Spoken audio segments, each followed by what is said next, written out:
Capítulo 5. A Síndrome de Icabode. Você já ouviu falar de Icabode? A história desse menino sacerdote é um dos episódios mais tristes do Antigo Testamento. Seu pai, Finéias, exercia ao lado de Ofne, seu tio, o ministério sacerdotal em Siló, lugar onde o tabernáculo ficou montado após a conquista de Canaã. Naqueles dias o sumo sacerdote era Eli, o pai de Ofne e Finéias. Num mesmo dia, a arca do Senhor, que representava a presença de Deus, fora tomada pelos filisteus. Sobre isso falaremos mais adiante. E os 2 filhos de Eli foram mortos. Quando o velho sacerdote recebeu a notícia da morte de seus filhos e da captura da arca, ele não resistiu, caiu da cadeira e morreu. A esposa de Finéias, que estava grávida, ao receber a notícia, entrou em trabalho de parto e deu à luz a um menino. Consumida pelo desgosto, ela também veio a óbito. Mas, antes de partir, deu à criança o nome de Icabode. Aquele foi um dia de luto não só em Siló, que ficava nas regiões montanhosas de Efraim, mas em todo o Israel. Icabode significa foi-se a glória de Israel. Uma nação vivendo em prantos com a morte de seus sacerdotes e com a ausência da arca do Senhor. Aquele fora um duro golpe no coração da nação.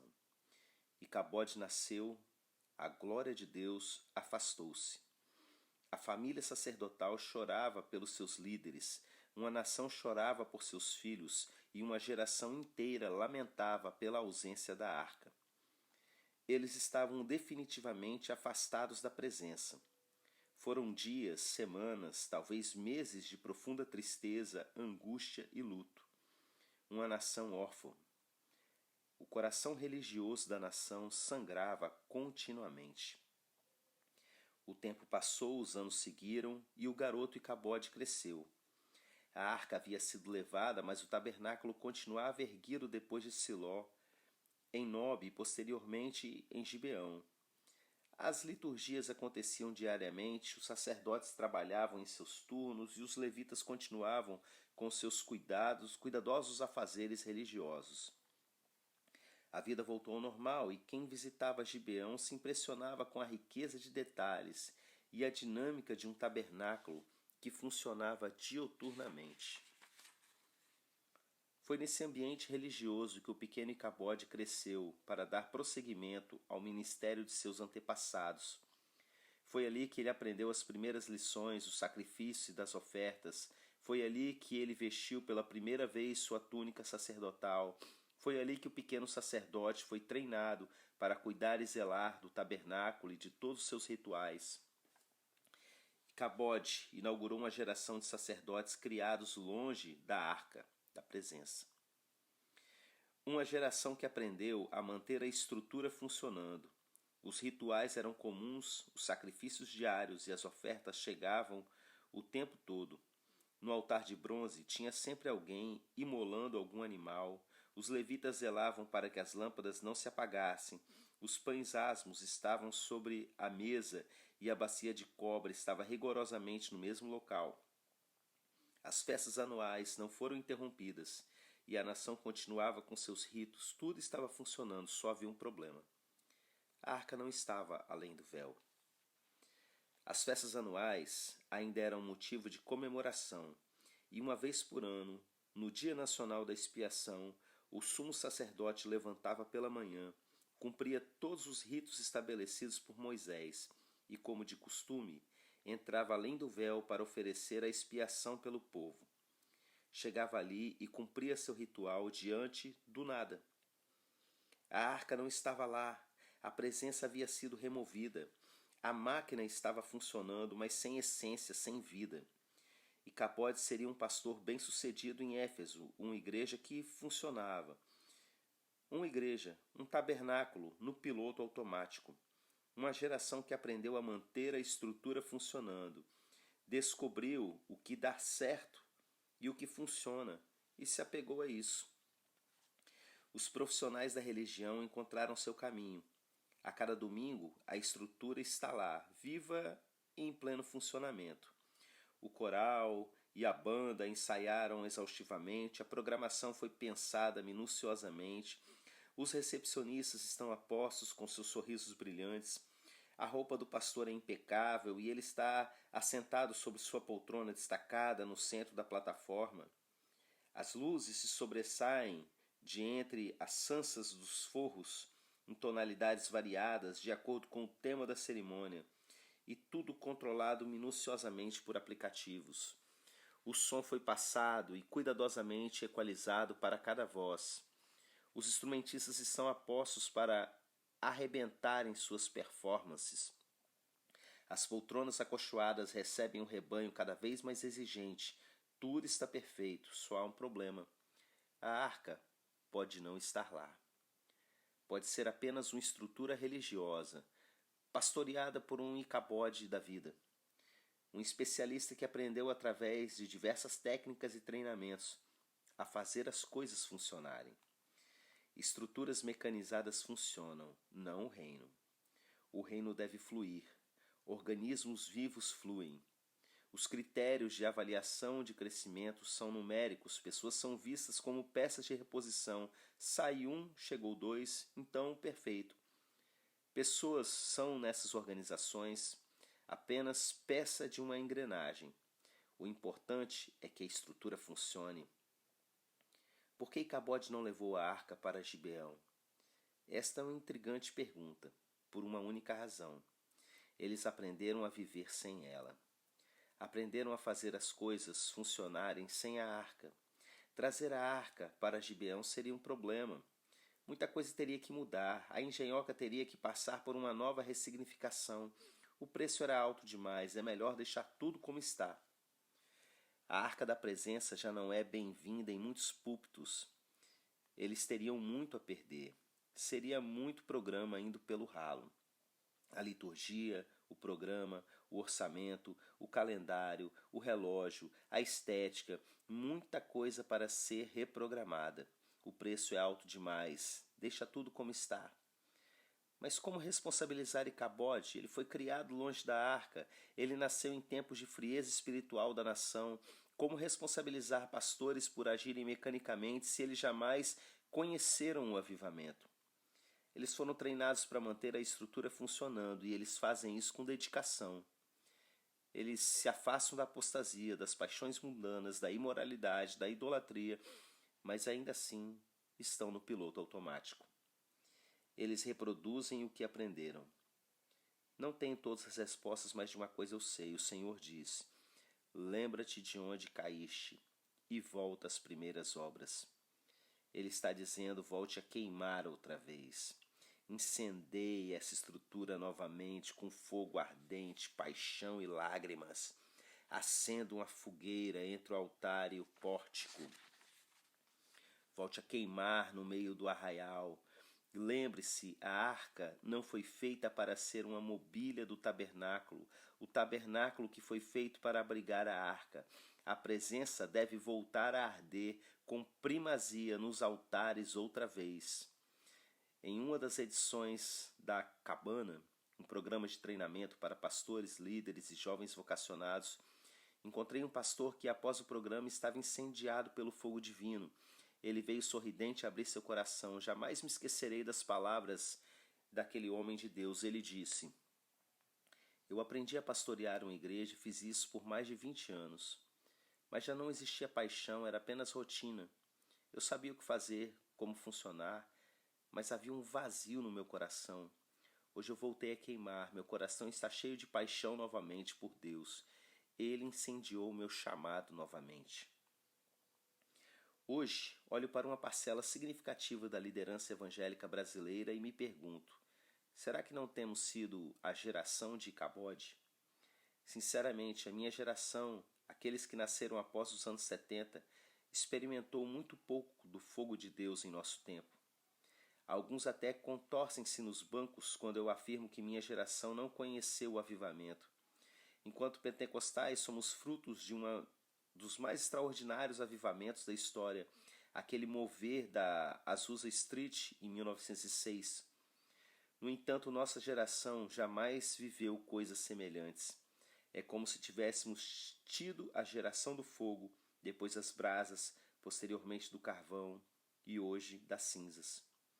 Nos tornamos como fornos frios, porém bem lustrados. Nos ocupamos excessivamente com a estética, com a funcionalidade, mas falta-nos a cultura do fogo ardente, a cultura do primeiro amor.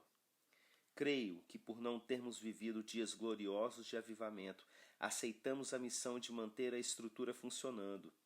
Vivemos correndo freneticamente em busca de métodos, de técnicas, de modelos que funcionam. Importamos tudo aquilo que parece que dá certo.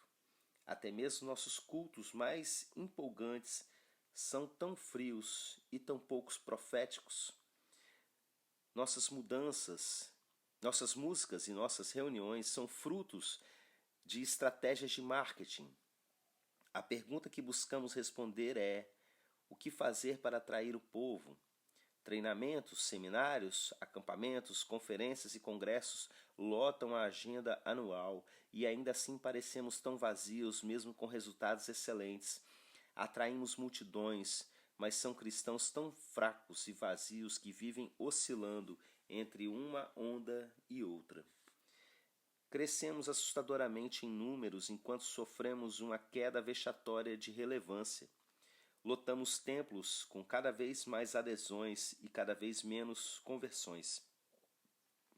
O que fazer em meio a tanta frieza e esterilidade espiritual? Será que há um caminho, uma luz no fim do túnel? Será que esse é o prenúncio de uma reedição da Idade das Trevas? Não.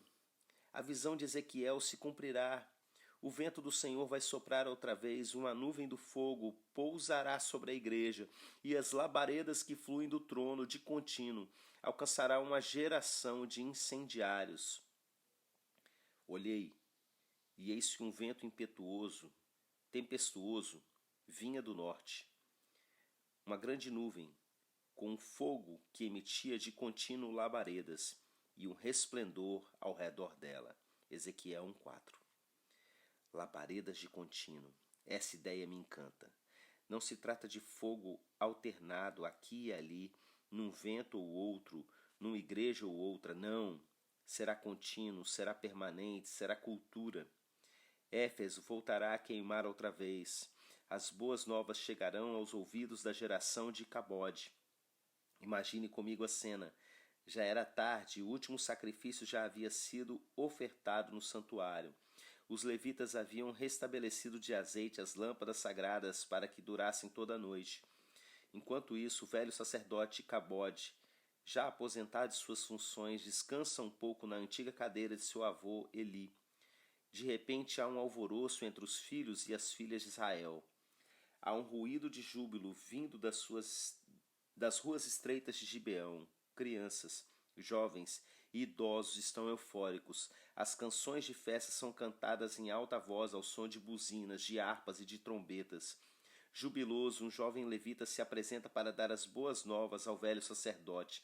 As notícias chegaram de Jerusalém e são as melhores possíveis. A arca está de volta.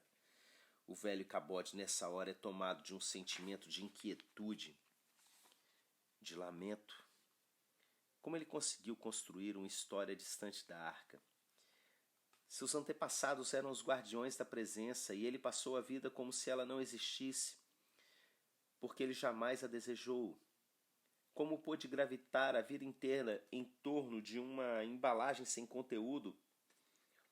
Como pôde não perceber que todos aqueles rituais, todas as ofertas, todos os detalhes do santuário, desde as cores, o teto, as madeiras, os metais, as cortinas, tudo isso apontava para a presença. E ele esteve lá a vida inteira e mesmo assim não a desejou com paixão. Enquanto Icabode se queima em seus próprios pesares, em Jerusalém, o rei Davi, que não tinha linhagem sacerdotal, estava vestido de seu éfode de linho e queimando. Cantava e dançava apaixonadamente em torno da arca. Ele jamais voltou para o velho tabernáculo. Ficaria em Jerusalém continuamente, em uma tenda armada para ela. Davi entendeu o propósito. A tenda existe para a arca, e não a arca para a tenda. O tabernáculo continuaria ainda por algumas décadas sem brilho, sem a arca. Apenas uma estrutura mecânica funcionando, até um dia em que foi definitivamente abolido e os utensílios foram levados para o templo que havia sido construído em Jerusalém por Salomão. 2 Crônicas 5. De fato, quando Icabode nasceu, a glória foi-se do tabernáculo e jamais voltou-se para ele. Mas que o Senhor tenha misericórdia de nós. Ele abandonou o tabernáculo de Siló, a tenda que ele tinha criado entre os homens. Salmo 78, 60. Ninguém despreza a presença e vive sem sofrer as consequências disso. Uma estrutura religiosa em funcionamento pode até dar uma resposta religiosa para uma geração, mas jamais alimentará os famintos por Deus. A geração de Icabode pode se satisfazer com um tabernáculo genérico, mas não a geração de Davi. Quem passou a vida em jornadas ao coração do Pai nunca se contentará com a religião fria, morta e meramente funcional. Minha oração. Pai, não quero seguir suas pegadas, eu quero andar contigo. Não quero trilhar por onde o Senhor passou, eu quero estar onde o Senhor está. Quero ser intensamente impregnado da tua presença, nessa relação simbiótica em que eu apenas me conecto continuamente a ti para encontrar o caminho do teu coração. Quero conhecê-lo tão intimamente que eu possa entender os seus desígnios para a minha geração. Seria uma honra extraordinária ser seu amigo. Me ajude a ser capaz de depositar aos teus pés meus tesouros mais preciosos, em família, talentos e bens. Uma coisa, apenas uma coisa te pedirei e buscarei enquanto eu viver. Não importam os palácios religiosos que construímos para nosso conforto. Quero estar na tenda onde os teus segredos e a tua amizade se revelam. Jó 29:4. Quero fazer parte de uma geração segundo o teu coração, que não se encanta com os palácios e as estruturas que construímos, mas que é completamente apaixonada e obcecada pela tua presença. Queremos conhecer as tuas preferências, queremos servi-lo em tua mesa, queremos nos achegar a ti, não importa a direção que a multidão está indo, queremos fazer nossa própria jornada, com um destino ao centro do teu coração. Queremos ouvir seus batimentos e conhecer seus desejos mais íntimos para os seus filhos. Senhor, não nos dê uma herança, não nos dê uma possessão, Senhor. Seja nossa herança e nosso maior tesouro, assim como queremos ser sua propriedade peculiar. Êxodo 19:5. Seja em meu interior, assim na terra como no céu. Amém.